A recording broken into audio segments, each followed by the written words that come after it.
Olá pessoal, tudo bem? Meu nome é Leandro Cirilo e você está no canal Por que não Everest? E o livro de hoje é de Viktor M. Frankl, Em Busca de Sentido. Segunda parte, conceitos fundamentais da logoterapia. Leitores da minha breve narração autobiográfica costumam pedir uma explicação mais completa e específica sobre minha doutrina terapêutica. Para vir ao seu encontro, acrescentarei a edição original do Campo de Extermínio ao Existencialismo, um breve resumo sobre logoterapia, mas isso não foi suficiente e tenho sido assediado por muitos que solicitam um tratamento mais detalhado da matéria. Por esse motivo, reescrevi por completo e ampliei consideravelmente o meu relato na presente edição. Não foi tarefa fácil transmitir ao leitor, dentro de um espaço restrito, todo o material que ocupa 20 volumes em língua alemã. É empreendimento quase impossível. Isso me lembra aquele médico americano que, certa vez, apareceu em minha clínica em Viena e perguntou: "Então, doutor, o senhor é psicanalista?" Ao que respondi: "Não bem psicanalista, digamos um psicoterapeuta."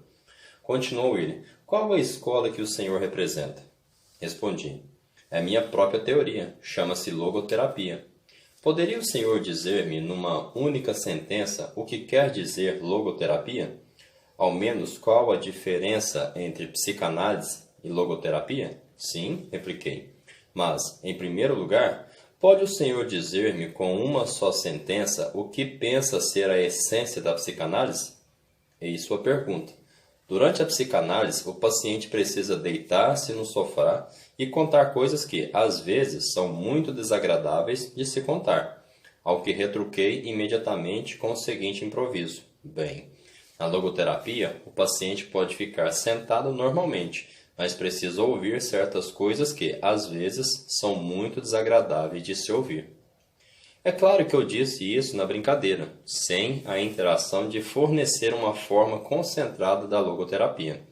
Entretanto, ela não deixa de ter sua razão, uma vez que, se comparada à psicanálise, a logoterapia é menos retrospectiva e menos introspectiva.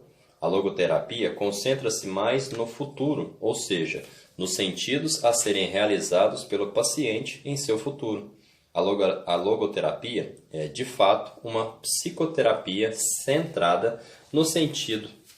Ao mesmo tempo, a logoterapia tira do foco da atenção todas aquelas formações tipo círculo vicioso e mecanismos retroalimentadores desempenham um papel tão importante na criação de neuroses. Assim, é quebrado o autocentrismo, self-centeredness, tipo do neurótico, ao invés de se fomentá-lo e reforçá-lo constantemente. Obviamente, essa formulação simplifica demais as coisas. Mesmo assim, a logoterapia, de fato, confronta o paciente com o sentido de sua vida e o reorienta para o mesmo, e torná-lo consciente desse sentido para contribuir em muito para a sua capacidade de superar a neurose.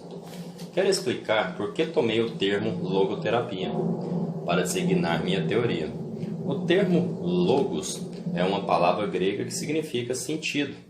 A logoterapia, ou como tem sido chamado por alguns autores, a teoria escola vienense de psicoterapia, concentra-se no sentido da existência humana, bem como na busca da pessoa por esse sentido. Para a logoterapia, a busca de sentido na vida da pessoa é a principal força motivadora do ser humano. Por essa razão, costumo falar de uma vontade de sentido, ao contrastar com o princípio do prazer, ou, como também poderíamos chamá-lo, a vontade de prazer, no qual repousa a psicanálise freudiana, e constando ainda com a vontade de poder, enfatizando pela psicologia adleriana, através do uso do termo busca de superioridade, a vontade de sentido. A busca do indivíduo por um sentido é a motivação primária em sua vida, e não uma racionalização secundária de impulsos instintivos. Esse sentido é exclusivo e específico, uma vez que precisa e pode ser cumprido somente por aquela determinada pessoa. Somente então esse sentido assume uma importância que satisfará sua própria vontade de sentido. Alguns autores sustentam que sentidos e valores são nada mais que mecanismos de defesa, formações reativas e sublimações. Mas, pelo que toca em mim, eu não estaria disposto a viver em funções dos meus mecanismos de defesa. Tampouco estaria pronto a morrer simplesmente por amor às minhas formações reativas. O que acontece, porém, é que o ser humano é capaz de viver até de morrer por seus ideais e valores. Anos atrás, realizou-se na França uma pesquisa de opinião pública. Os resultados mostraram que 89% das pessoas consultadas admitiram que o indivíduo precisa de algo em função do qual viver. E 61% admitiram haver algo ou alguém em suas próprias vidas pelo qual estariam até prontas a morrer. Repeti essa pesquisa na minha clínica em Viena, entre pacientes e funcionários, e o resultado foi praticamente igual àquele obtido entre milhares de pessoas pesquisadas na França. A diferença foi de apenas 2%. Outra pesquisa estatística com dados de 7.948 alunos em 48 universidades foi conduzida por cientistas sociais da Universidade Johns Hopkins. Seu informe preliminar é parte de um estudo de 2 anos patrocinado pelo Instituto Nacional de Saúde Mental. Perguntados sobre o que consideravam muito importante para eles naquele momento, 16% dos estudantes responderam ganhar muito dinheiro, 78% afirmaram que o seu principal objetivo era encontrar um propósito e sentido para a minha vida. Naturalmente, pode haver casos em que preocupação de um indivíduo com valores é, na realidade, uma camuflagem de conflitos interiores ocultos, mas esses casos são antes exceções à regra e não a regra em si. Nesses casos, realmente temos que lidar com pseudo-valores e, como tais, eles terão que ser desmascarados. O desmascaramento, entretanto, deveria cessar no momento em que nos deparamos com o que é autêntico e genuíno na pessoa, como, por exemplo, o desejo do ser humano por uma vida, tanto quanto possível, dotada de sentido. Caso não parar ali, a única coisa que o psicólogo desmascarador realmente desmascarar é seu próprio motivo oculto. A saber, sua necessidade inconsciente de degradar e depreciar o que é genuíno, o que é genuinamente humano no ser humano. Frustração existencial. A vontade de sentido também pode ser frustrada. Nesse caso, a logoterapia fala de frustração existencial. O termo existencial pode ser usado de 3 maneiras, referindo-se, primeiro, à existência em si mesma, isto é, ao modo especificamente humano de ser. Segundo, ao sentido da existência. Terceiro, a busca por um sentido concreto na existência pessoal, ou seja, a vontade de sentido. Frustração existencial também pode resultar em neuroses. Para esse tipo de neuroses, a logoterapia cunhou o termo neuroses noogênicas, a contrastar com as neuroses na significação habitual da palavra, isto é, as neuroses psicogênicas. As neuroses noogênicas têm sua origem não na dimensão psicológica, mas antes na dimensão noológica, do termo grego nous, que significa mente, da existência humana. Esse é outro conceito logoterapêutico que designa qualquer coisa pertinente à dimensão especificamente humana. Neuroses noogênicas. As neuroses noogênicas não surgem de conflitos entre impulsos e instintos, mas de problemas existenciais. Entre esses problemas, a frustração da vontade de sentido desempenha papel central. É óbvio que, em casos noogênicos, a terapia apropriada e adequada não é a psicoterapia de um modo geral, mas antes a logoterapia, ou seja, uma terapia que ousa penetrar na dimensão especificamente humana. Quero citar um exemplo. Um diplomata americano de alto escalão dirigiu-se ao meu consultório em Viena a fim de continuar o tratamento psicanalítico iniciado 5 anos antes de um analista em Nova York. Logo de início, perguntei-lhe por que ele pensava que deveria ser analisado. porque, em si, começara com análise. Revelou-se que o paciente estava descontente com sua carreira e tinha extrema dificuldade em concordar com a política exterior dos Estados Unidos. Seu analista, no entanto, lhe havia dito repentinamente que ele devia tentar reconciliar-se com seu pai, porque o governo dos Estados Unidos, bem como seus superiores, eram nada mais que imagens paternas. E, consequentemente, a insatisfação com seu emprego se devia ao ódio inconsciente contra o pai. Uma análise que já tinha durado 5 anos induzira o paciente a aceitar cada vez mais as interpretações de seu analista, até que, de tantas árvores de símbolos e imagens, ele não mais conseguiu ver a floresta da realidade. Após algumas poucas entrevistas, ficou claro que sua vontade de sentido estava sendo frustrada por sua profissão e que ele, na realidade, ansiava enganjar-se em outra espécie de trabalho. Como não tinha motivo para ele não largar sua profissão e abraçar outra, assim o fez, com os mais gratificantes resultados. Em sua nova ocupação, ele está satisfeito já faz mais de 5 anos, conforme relatou há pouco tempo. Duvido que nesse caso eu estivesse lidando com um estado neurótico. E essa é a razão porque pensei que ele não precisava de qualquer psicoterapia, nem mesmo de logoterapia, pela simples razão de, na realidade, nem ser um paciente. Nem todo conflito é necessariamente neurótico. Certa dose de conflito é normal e sadia. De forma similar, o sofrimento não é sempre um fenômeno patológico. Em vez de sintoma de neurose, o sofrimento pode ser perfeitamente uma realização humana, especialmente se o sofrimento emana de frustração existencial. Eu negaria categoricamente que a busca por um sentido para a existência da pessoa ou mesmo sua dúvida a respeito sempre provém de alguma doença ou mesmo resulte em doença. A frustração existencial em si mesma não é patológica, nem patogênica.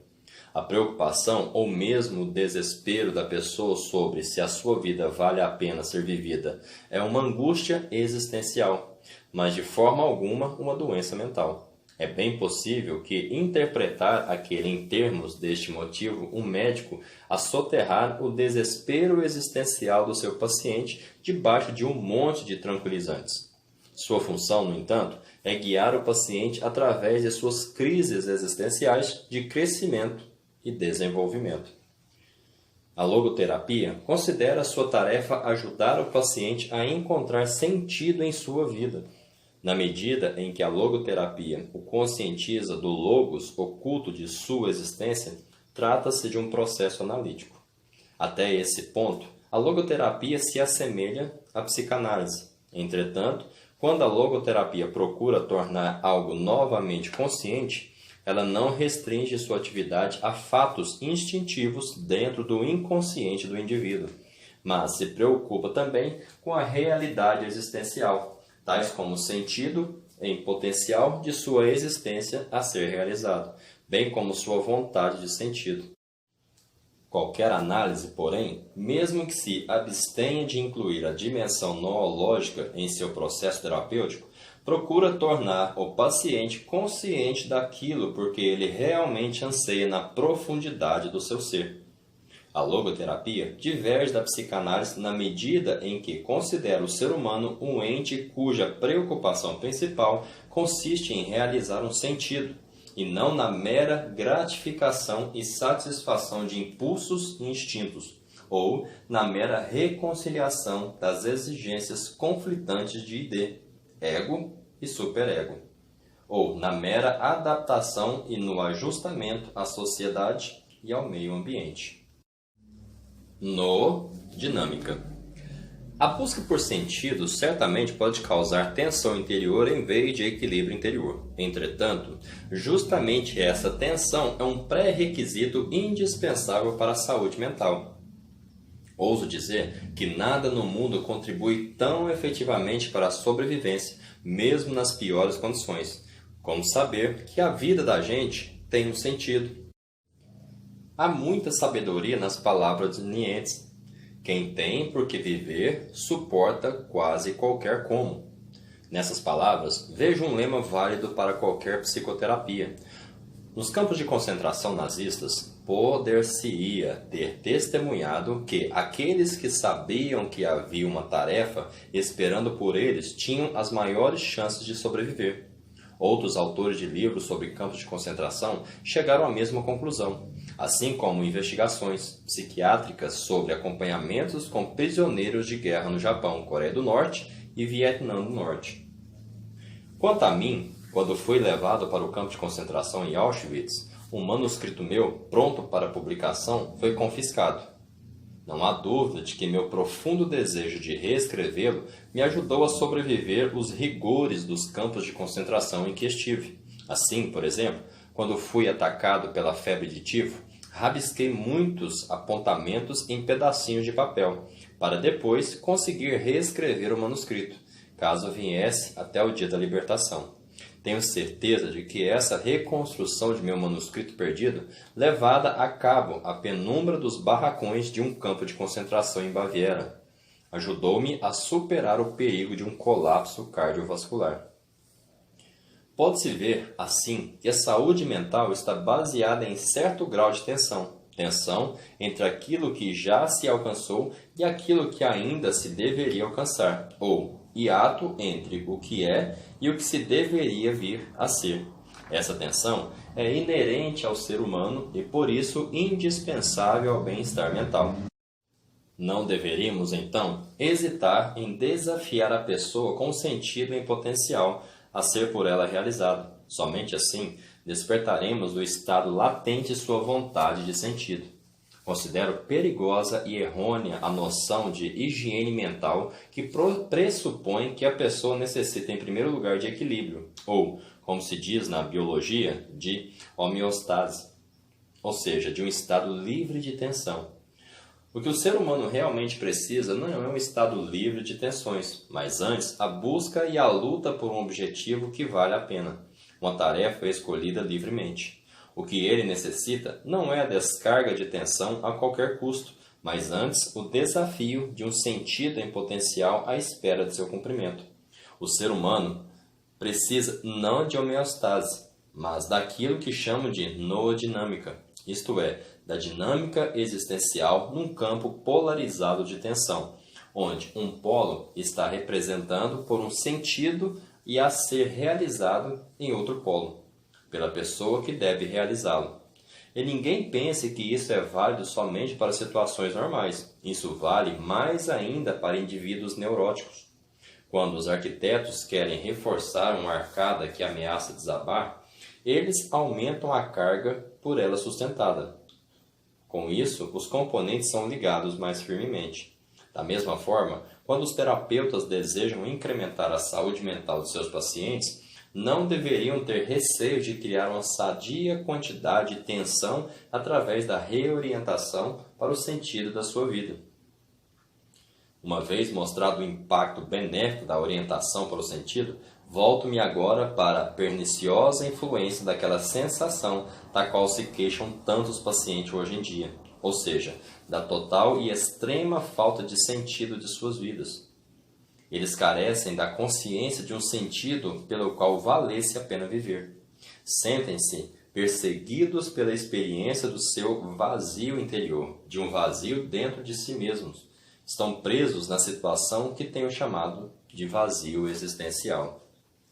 O vazio existencial. O vazio existencial é um fenômeno muito difundido no século XX. Isto é compreensível, pode ser atribuído a uma dupla perda sofrida pelo ser humano desde que se tornou um ser verdadeiramente humano. No início da história, o ser humano foi perdendo alguns dos instintos animais básicos que regulam o comportamento do animal e asseguram sua existência.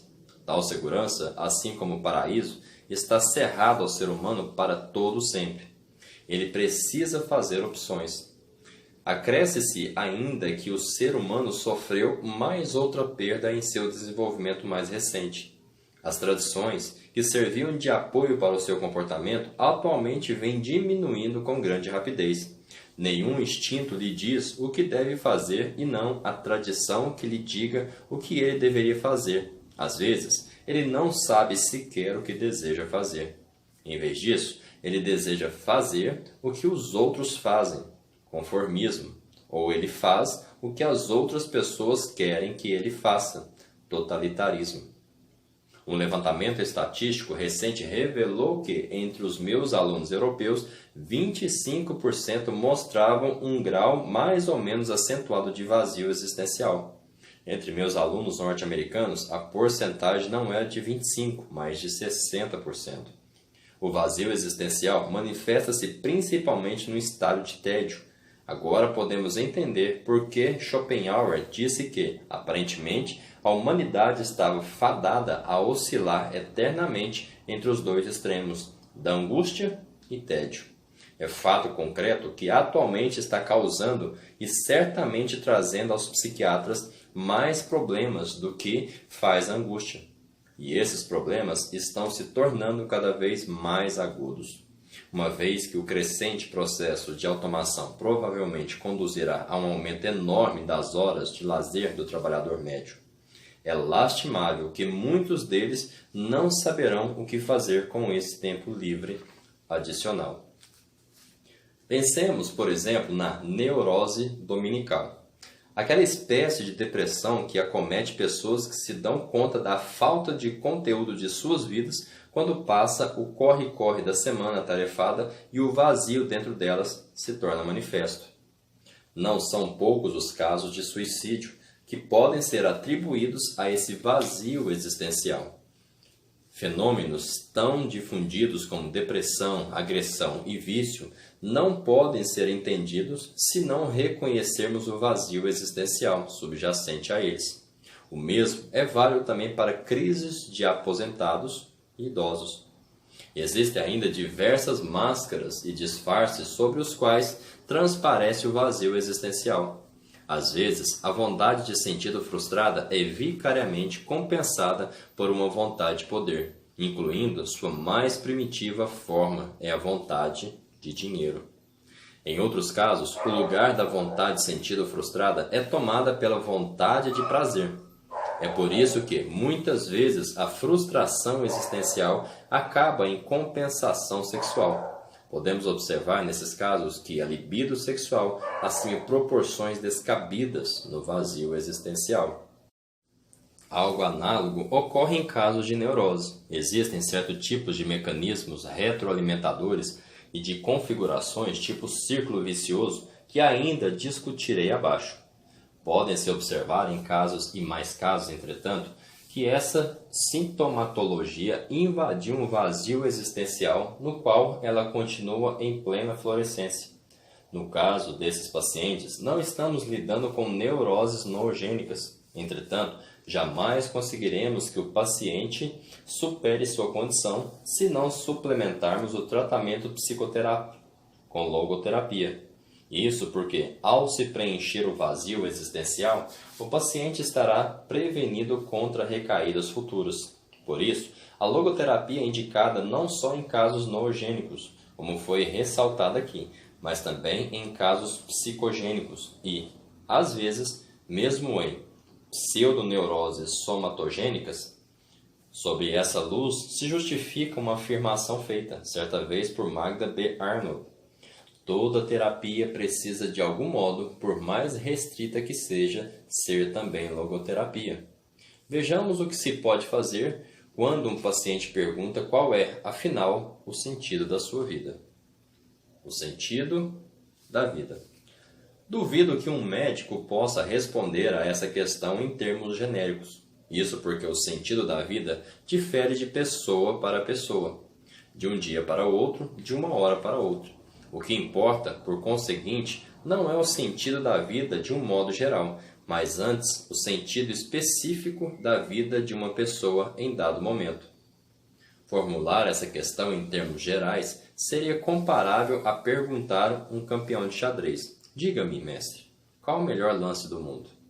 Simplesmente não existe algo como o melhor lance ou um bom lance à parte de uma situação específica num jogo e da personalidade peculiar do adversário.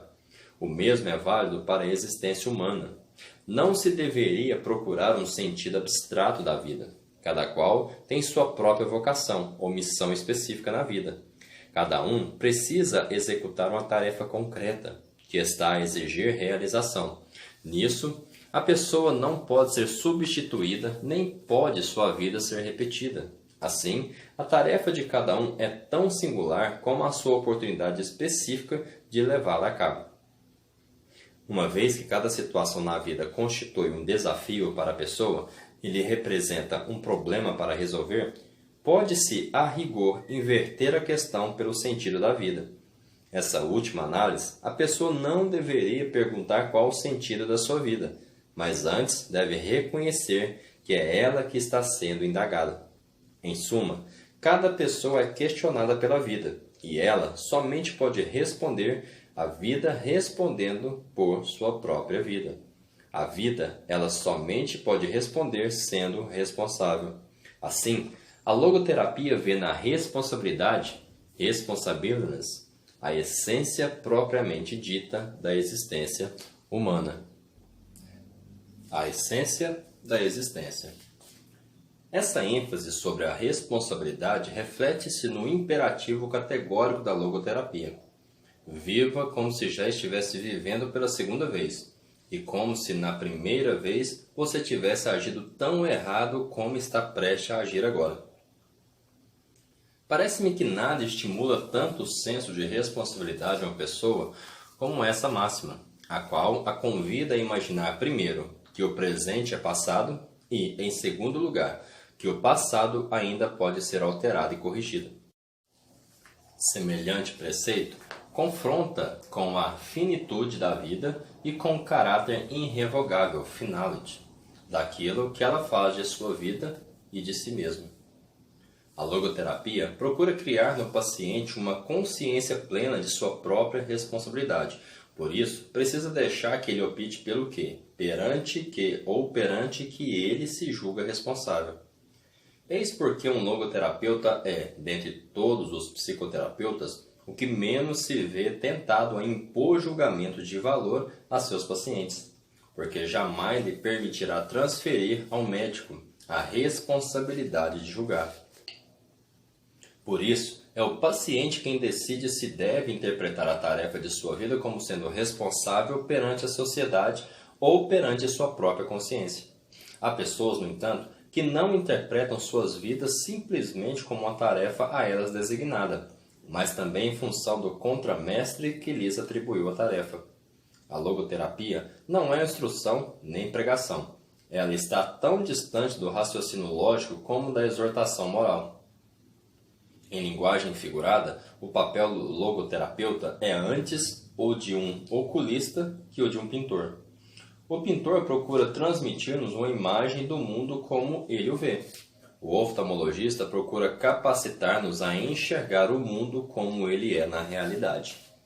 O papel do logoterapeuta consiste em ampliar e alargar o campo visual do paciente de modo que todo aspecto e sentido em potencial se torne consciente e visível para ele. Ao declarar que o ser humano é uma criatura responsável e precisa realizar o sentido potencial de sua vida, quero salientar que o verdadeiro sentido da vida deve ser descoberto no mundo, e não dentro de uma pessoa humana ou de sua psique, como se fosse um sistema fechado. Chamei essa característica constitutiva de a autotranscendência da existência humana. Ela denota o fato de que o ser humano sempre aponta e se dirige para algo ou alguém diferente de si mesmo, seja um sentido a realizar ou outro ser humano a encontrar. Quanto mais a pessoa esquecer de si mesma, dedicando-se a servir uma causa ou amar outra pessoa, mais humana será e mais se realizará. O que se chama de autorrealização não é, de modo algum, um objetivo atingível, pela simples razão de que quanto mais a pessoa se esforçar, tanto mais deixará de atingi-lo. Em outras palavras, a autorrealização só é possível como um efeito colateral da autotranscendência. Até aqui mostramos que o sentido da vida sempre se modifica, mas jamais deixa de existir. De acordo com a logoterapia, podemos descobrir esse sentido na vida de 3 diferentes formas. 1. criando um trabalho ou praticando um ato. 2. Experimentando algo ou encontrando alguém. E 3. Pela atitude que tomamos em relação ao sofrimento inevitável. A primeira, o caminho da realização, é bastante óbvia. A segunda e a terceira necessitam de uma melhor elaboração. A segunda maneira de encontrar um sentido na vida é experimentando algo, como a bondade, a verdade e a beleza, experimentando a natureza e a cultura, ou ainda experimentando outro ser humano em sua originalidade única, amando. O sentido do amor. Amor é a única maneira de captar outro ser humano no íntimo de sua personalidade. Ninguém consegue ter consciência plena da essência última de outro ser humano sem amá-lo. Por seu amor, a pessoa se torna capaz de ver os traços característicos e as feições essenciais do seu amado. Mais ainda, ela vê o que está potencialmente contido nele, aquilo que ainda não está, mas deveria ser realizado. Além disso, através do seu amor, a pessoa que ama capacita a pessoa amada a realizar essas potencialidades, conscientizando-a do que ela pode ser e do que deveria vir a ser. Aquele que ama faz com que essas potencialidades venham a se realizar. Na logoterapia, o amor não é interpretado como mero epifenômeno de impulsos e instintos no sentido de uma assim chamada sublimação. O amor é um fenômeno tão primário como o sexo. Normalmente, sexo é uma modalidade de expressão do amor. O sexo se justifica e é até santificado no momento em que for veículo do amor, porém apenas enquanto for. Desta forma, o amor não é entendido como mero efeito colateral do sexo, mas o sexo é um meio de expressar a experiência daquela união última chamada de amor. A terceira forma de encontrar um sentido na vida é sofrendo. O sentido do sofrimento. Não devemos esquecer nunca que também podemos encontrar sentido na vida quando nos confrontamos com uma situação sem esperança, quando enfrentamos uma fatalidade que não pode ser mudada. Porque o que importa então é dar testemunho do potencial especificamente humano no que ele tem de mais elevado e que consiste em transformar uma tragédia pessoal num triunfo, em converter nosso sofrimento numa conquista humana. Quando já não somos capazes de mudar uma situação, podemos pensar numa doença incurável, como um câncer que não se pode mais operar. Somos desafiados a mudar a nós próprios. Quero citar um exemplo bem claro. Certa vez, um clínico geral de mais idade veio consultar-me por causa de uma depressão muito profunda. Ele não conseguia superar a perda de sua mulher, que falecera fazia 2 anos e a qual ele amara acima de tudo. Bem, como eu poderia ajudá-lo? Que poderia lhe dizer? Abstive-me de lhe dizer qualquer coisa e, ao invés, confrontei-o com a pergunta: que teria acontecido, doutor, se o senhor tivesse falecido primeiro e sua esposa tivesse que lhe sobreviver? Ah, disse ele, isso teria sido terrível para ela. Ela teria sofrido muito. Ao que retruquei: veja bem, doutor, ela foi poupada desse sofrimento, e foi o Senhor que a poupou dele. Mas agora o Senhor precisa pagar por isso, sobrevivendo a ela e chorando sua morte. Ele não disse uma palavra, apertou minha mão e calmamente deixou meu consultório. Sofrimento, de certo modo, deixa de ser sofrimento no instante que encontra um sentido, como o sentido de um sacrifício. É claro que essa não foi propriamente uma terapia, uma vez que, em primeiro lugar, seu desespero não era nenhuma doença. Em segundo, eu não podia alterar sua sina, não podia ressuscitar sua esposa. Mas o que eu consegui naquele momento foi mudar uma atitude frente ao destino inalterável, visto que a partir daquela ocasião ele pelo menos podia ver um sentido em seu sofrimento.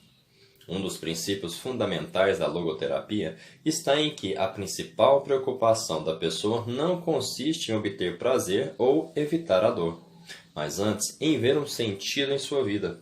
Essa é a razão por que o ser humano está pronto até a sofrer. sobre a condição, é claro, de que seu sofrimento tenha um sentido. É preciso deixar perfeitamente claro, no entanto, que o sofrimento não é de modo algum necessário para encontrar sentido. Insisto apenas que o sentido é possível mesmo a despeito do sofrimento, desde que, naturalmente, o sofrimento seja inevitável. Se ele fosse evitável, no entanto, a coisa significativa a fazer seria eliminar sua causa, fosse ela psicológica, biológica ou política. Sofrer desnecessariamente é ser masoquista e não heróico. Edith Westport Joelson, que em vida foi professora de psicologia na Universidade da Georgia, afirmou em seu artigo sobre logoterapia que nossa atual filosofia de higiene mental acentua a ideia de que as pessoas deveriam ser felizes, que infelicidade é sintoma de desajuste. Esse sistema de valores poderia ser responsável pela circunstância de o fardo da infelicidade inevitável ser acrescido da infelicidade pelo fato de a pessoa ser infeliz. Em outro ensaio, ela manifesta a esperança de que a logoterapia possa ajudar a reagir contra certas tendências pouco sadias na atual cultura dos Estados Unidos, em que o sofredor incurável recebe muito pouca oportunidade de ter orgulho de seu sofrimento e de o considerar enobrecedor, ao invés de degradante. Tanto é que ele não é infeliz, mas também tem vergonha de ser infeliz. Existem situações em que se está impedido de trabalhar ou de gozar a vida, o que, porém, jamais pode ser excluído, e a inevitabilidade do sofrimento. Ao aceitar esse desafio de sofrer com bravura, a vida recebe um sentido até seu derradeiro instante, mantendo esse sentido literalmente até o fim. Em outras palavras, o sentido da vida é um sentido incondicional, por incluir até o sentido potencial do sofrimento inevitável. Gostaria de recordar aquilo que foi, talvez, a mais profunda experiência porque passei no campo de concentração. As chances de sair dali com vida não passavam de 1 em 28, como se pode verificar facilmente em estatísticas exatas. Não parecia nem mesmo possível e muito menos provável que o manuscrito do meu primeiro livro, que ocultei dentro da minha capa ao chegar em Auschwitz, jamais pudesse ser salvo. Assim, tive que sofrer e superar a perda do meu filho espiritual. Parecia agora que nada nem ninguém sobreviveria a mim, nem filho físico, nem filho espiritual, que fossem meus. Vi-me assim confrontado com a questão de se, dentro dessas circunstâncias, minha vida carecia de qualquer sentido em última análise.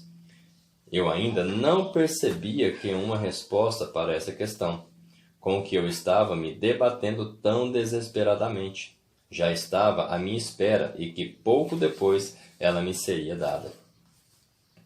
Foi quando tive que entregar minha roupa e, em troca, herdei os trapos surrados de um recluso que fora mandado para a câmara de gás, logo depois de sua chegada à estação ferroviária em Auschwitz.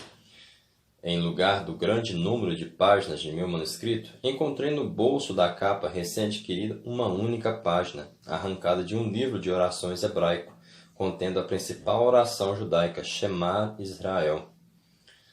Como interpretar semelhante coincidência, se não como desafio no sentido de viver meus pensamentos, em vez de simplesmente colocá-los no papel? Lembro-me que, pouco depois, me pareceu que eu morreria em futuro próximo. Dentro dessa situação crítica, entretanto, eu tinha uma preocupação diferente da maioria dos meus companheiros. A pergunta deles era: será que vamos sair com vida do campo de concentração? Caso contrário, todo esse sofrimento não tem sentido. A pergunta que atormentava a mim era: será que tem sentido todo esse sofrimento, toda essa morte ao nosso redor? Caso contrário, não faz sentido sobreviver uma vida cujo sentido depende de semelhante eventualidade, escapar ou não escapar. Em última análise, nem valeria a pena ser vivida. Problemas metaclínicos. Cada vez mais os psiquiátricos são procurados por pacientes que os confrontam com problemas humanos e não tanto com sistemas neuróticos. Parte das pessoas que hoje buscam um psiquiatra teriam procurado um pastor, sacerdote ou rabino em épocas anteriores. Agora, elas frequentemente recusam seu encaminhamento para clérigos e, ao contrário, confrontam o médico com questões como: qual é o sentido da vida? Logodrama. Gostaria de citar um exemplo. A mãe de um menino que morrera na idade de 11 anos deu entrada em minha clínica após uma tentativa de suicídio. O Dr. Kurt Kolkovec convidou a participar de um grupo terapêutico. Ocorreu que, nessa ocasião, eu entrei na sala da clínica em que ele dirigia um psicodrama. Ela estava contando sua história. Quando seu filho morreu, ficou sozinha com outro filho mais velho, que era aleijado, vítima de paralisia infantil. O pobre rapaz estava preso em uma cadeira de rodas. Sua mãe, entretanto, rebelou-se contra o destino dela. Mas quando tentou suicídio, juntamente com ele, foi o filho aleijado que a impediu. Ele gostava de viver. Para ele, a vida continuara a ter muito sentido. Porque não se dava o mesmo com sua mãe? Como poderia a vida dela ainda ter um sentido? E como poderíamos ajudá-la a se conscientizar disso? Improvisando, entrei no diálogo e perguntei a outra mulher no grupo por sua idade, ao que ela respondeu: 30 anos. Repliquei: não, você agora não está com 30 anos, mas sim com 80, deitada no leito da morte. E agora você olha para trás, para a sua vida, uma vida sem filhos, mas plena de sucesso financeiro e prestígio social. Convidei-a então a imaginar como ela se sentiria dentro dessa situação. O que você acha disso? O que vai dizer para si mesma? Vou citar o que ela realmente disse, de uma fita gravada naquela sessão. Abre aspas. Casei com um milionário. Tive uma vida fácil, cheio de riqueza, e aproveitei bem. Flertei com homens, provoquei-os, mas agora estou com 80 anos, não tenho filhos próprios. Olhando para trás, como mulher de muita idade, não consigo ver para que foi tudo isso. Na realidade, preciso dizer que a minha vida foi um fracasso. Fecha aspas. Convidei então a mulher que tinha um filho paralítico a se imaginar em situação idêntica, repassando sua vida. Vejamos o que ela disse, conforme está gravado na fita. Abre aspas. Desejei ter filhos, e esse desejo me foi concedido. Um menino morreu, mas o outro, o aleijado, teria sido mandado para uma instituição se eu não tivesse ficado com ele, cuidando dele. Mesmo que ele seja aleijado e completamente dependente, não deixa de ser meu filho. Assim eu fiz com que ele pudesse ter uma vida plena. Fiz do meu filho uma pessoa melhor. Fecha aspas. Nesse ponto houve uma explosão de lágrimas, e chorando, ela continuou. Abre aspas. Quanto a mim, posso encarar tranquila a minha vida passada, porque posso dizer que minha vida foi rica em sentido e dei duro para realizá-la. Fiz o melhor que pude, dei a meu filho o melhor. Minha vida não foi um fracasso. Fecha aspas. Encarando sua vida passada como se estivesse no leito de morte, ela repentinamente pôde ver o sentido em sua vida, um sentido que incluía até mesmo todos os seus sofrimentos. Da mesma forma, ficara igualmente claro que uma vida de pouca duração, como, por exemplo, a do seu filho morto, podia ser tão rica em alegria e amor a ponto de conter mais sentido do que uma vida que durasse 80 anos. Pouco depois, passei para outra questão, dirigindo-me dessa vez ao grupo inteiro. Perguntei se um macaco utilizado para produzir soro contra poliomielite e que, por essa razão, fosse picado vez após vez, seria algum dia capaz de captar o sentido do seu sofrimento. O grupo negou unanimemente, pois, com sua inteligência limitada, ele não poderia entrar no mundo dos seres humanos, ou seja, o único mundo no qual o seu sofrimento seria inteligível. Fui em frente com a seguinte pergunta: e como é com o ser humano? Vocês têm certeza de que o mundo humano é um ponto final na evolução do cosmos? Não é concebível que ainda haja outra dimensão possível, um mundo além do mundo humano? Um mundo em que a pergunta pelo sentido último do sofrimento humano encontraria uma resposta? o suprasentimento. Esse sentido último necessariamente excede e ultrapassa a capacidade intelectual finita do ser humano. Na logoterapia, falamos neste contexto de um suprasentimento. O que se requer da pessoa não é aquilo que alguns filósofos existenciais ensinam, ou seja, suportar a falta de sentido de vida. O que se propõe é, antes, suportar a incapacidade de compreender, em termos racionais, o fato de que a vida tem um sentido incondicional. O logos é mais profundo do que a lógica. Um psiquiatra que vai além do conceito do suprassentido, mais cedo ou mais tarde acabará embaraçado por seus pacientes, como se deu comigo quando minha filha de 6 anos me perguntou, abre aspas, por que dizemos que o Senhor é bom? Fecha aspas. Eu repliquei, faz algumas semanas você teve sarampo, e então o Senhor, em sua bondade, fez você sarar completamente. Mas a pequena não se deu por satisfeita e retrucou, abre aspas, ora, pai, não esqueça que, para começar, foi ele que me fez pegar o sarampo, fecha aspas. No entanto, quando o paciente está sobre o chão firme da fé religiosa, não se pode objetar ao uso do efeito terapêutico, mas à sua convicção espiritual.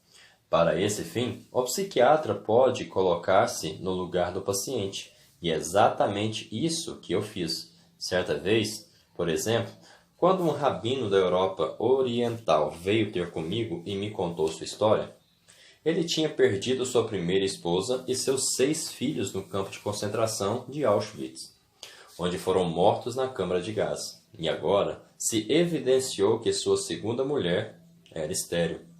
Observei que a procriação não é o único sentido da vida, pois nesse caso, a vida em si perderia o sentido. É algo que em si mesmo não tem sentido, não pode ganhar sentido simplesmente através de sua perpetuação. Entretanto, o rabino encarava sua sorte como um judeu ortodoxo, ou seja, o desespero não ter um filho que pudesse pronunciar o Kadish para ele depois de sua morte. Não desisti. Fiz uma última tentativa de ajudá-lo, perguntando se ele não esperava ver seus filhos novamente no céu. Minha pergunta, entretanto, desencadeou uma torrente de lágrimas, e agora sim veio à tona o verdadeiro motivo de seu desespero. Explicou ele que seus filhos, uma vez que morreram como mártires inocentes, mereceriam o mais elevado lugar no céu, mas ele mesmo, um velho pecador, não podia esperar receber o mesmo lugar. Ainda não desisti e retruquei. Não se poderia conceber, rabino, que foi justamente esse o sentido de o Senhor sobreviver a seus filhos, para que fosse purificado por esses anos de sofrimento?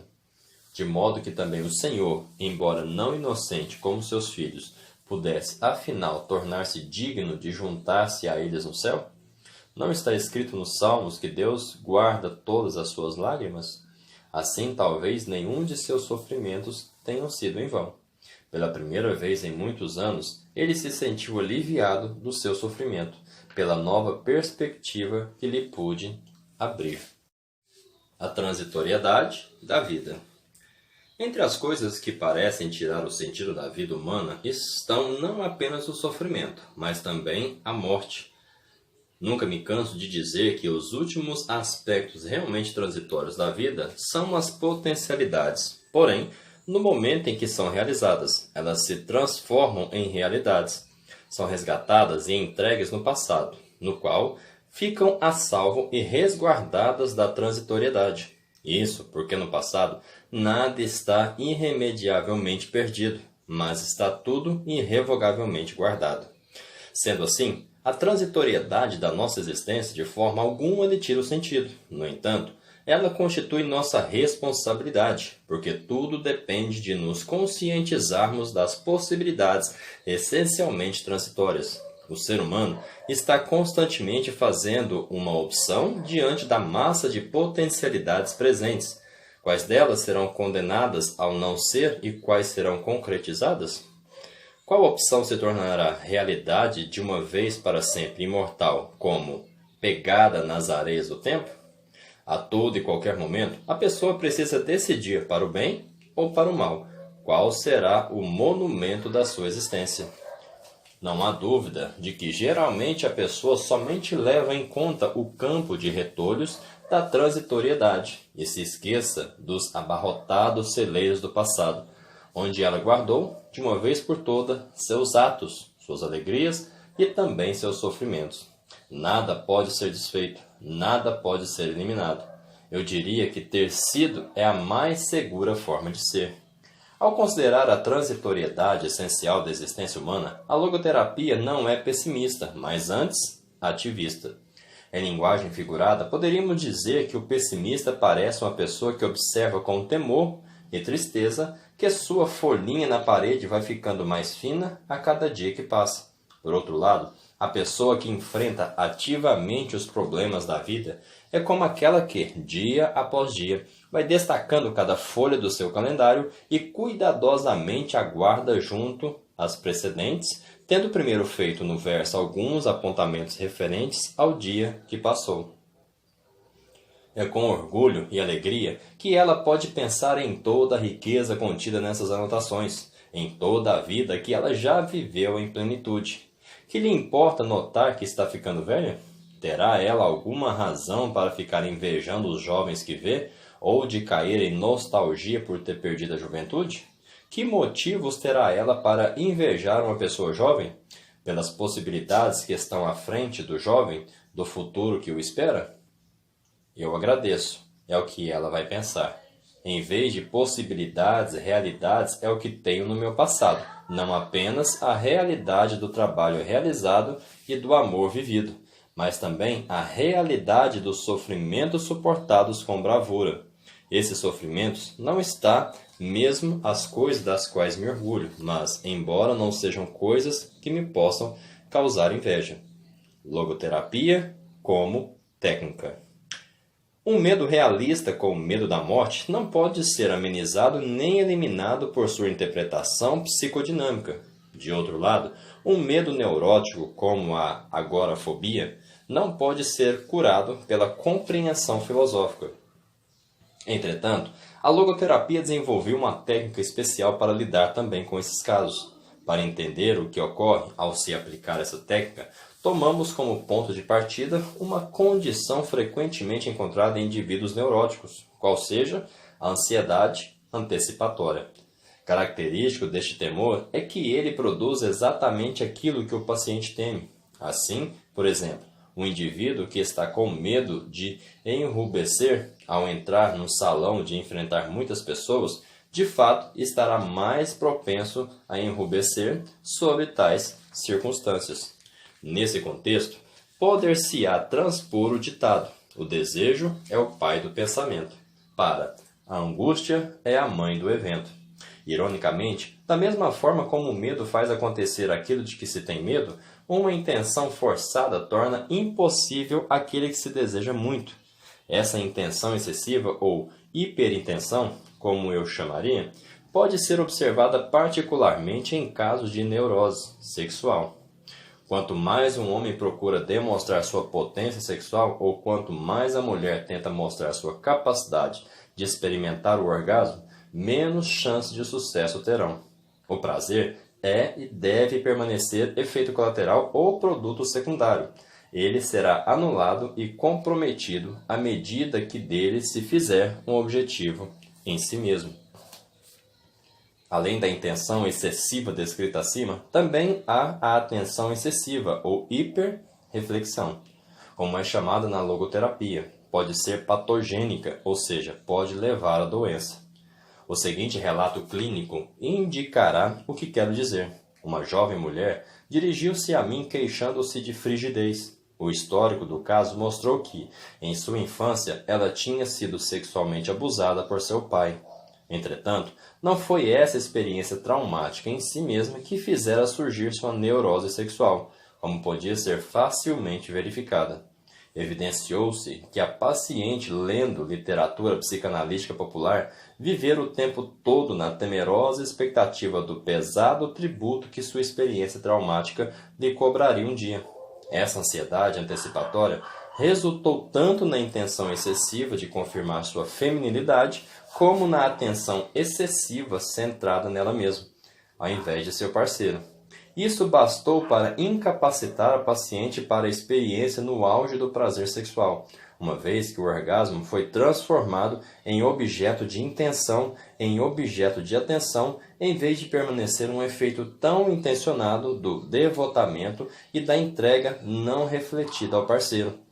Depois de submeter a logoterapia de pouca duração, a atenção e intenção excessivas da paciente, voltadas para a sua capacidade de experimentar orgasmo, acabaram sendo defletidas, com o que estamos introduzindo outro termo logoterápico. Quando sua atenção foi refocalizada para o objeto apropriado, ou seja, o parceiro, o orgasmo surgiu espontaneamente. A logoterapia baseia sua técnica denominada intenção paradoxal, no fato duplo de que o medo produz aquilo de que temos medo e de que a intenção excessiva impossibilita o que desejamos. Em alemão, descrevi a técnica da intenção paradoxal já em 1939. Nessa abordagem, o paciente que sofre de fobia é convidado a intencionar precisamente aquilo que teme, mesmo que apenas por um momento. Vou lembrar um caso. Um jovem médico me consultou por causa do seu medo de transpirar. Sempre que ele esperava uma emissão de suor, essa ansiedade antecipatória já era suficiente para precipitar a transpiração excessiva. Com a finalidade de romper esse ciclo vicioso, aconselhei o paciente a que, quando voltasse essa transpiração, deliberadamente mostrasse às pessoas o quanto ele conseguia suar. Uma semana depois, ele voltou relatando que, sempre que encontrava alguém que nele provocava ansiedade antecipatória, dizia para si mesmo: "Antes eu só conseguia suar 1 litro, mas agora eu vou despejar pelo menos 10 litros." O resultado foi que, depois de sofrer dessa fobia durante 4 anos, com uma única sessão, ele foi capaz de se libertar da mesma, permanentemente em questão de 1 semana. O leitor perceberá que esse procedimento consiste numa inversão da atitude do paciente, uma vez que seu temor é substituído por um desejo paradoxal. Através desse tratamento, tira-se o vento das velas da ansiedade. Semelhante procedimento, entretanto, precisa fazer uso da capacidade especificamente humana do autodistanciamento, inerente ao senso de humor. Essa capacidade básica da pessoa distanciar-se de si mesma em outra ação sempre que se aplica a técnica logoterápica chamada intenção paradoxal.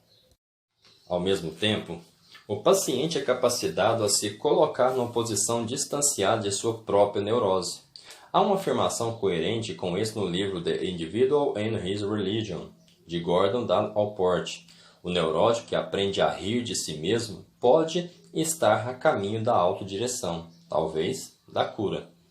A intenção paradoxal é a validação empírica e a aplicação clínica da afirmação de Allport.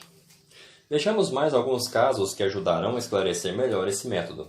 Outro paciente foi um contador, tratado por muitos médicos em diversas clínicas sem obter sucesso terapêutico.